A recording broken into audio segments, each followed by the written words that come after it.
North Texas is booming with new home and business construction with new rules that affect how those projects move forward. Good evening and thanks for joining us tonight. I'm Peyton Yeager. The new state law has the attention of the Dallas City Council.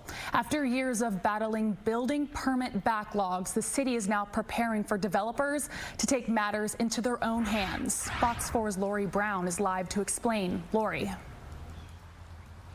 Peyton, Dallas City Councilman Chad West says that the intent of the new law is a good one. Make sure that people don't face long delays to get building permits. But the new law does leave some lingering questions like who exactly is qualified to step in for the city. It's just not well thought out, even though I think the intent is a good intent to try to expedite the process.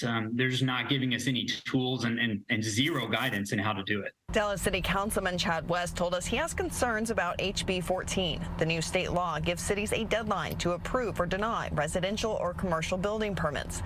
If the city fails to do so in 45 days, builders can hire their own reviewer. Who is the third-party reviewer accountable to? That's the one of the million-dollar questions is the third-party reviewer.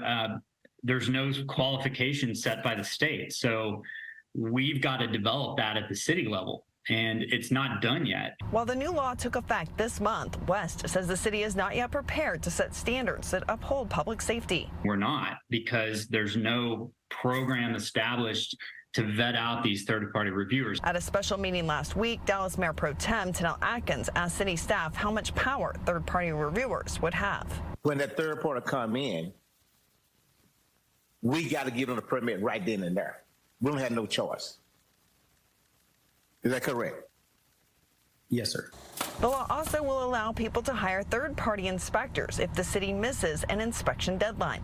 West says the accountability would lie with the third party. If you have an inspector that goes in and says, these wires are connected adequately, the building's not going to catch fire and burn down, if that later happens, that person will be held liable for passing a faulty inspection.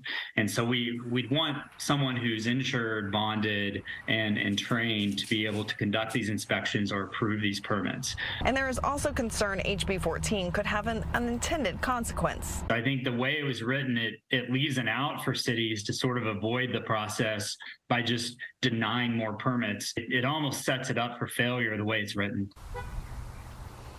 The city attorney said that the new law applies to building permits filed on or after September 1st, and therefore it does not apply to any applications that may already be past that 45-day mark now. Peyton.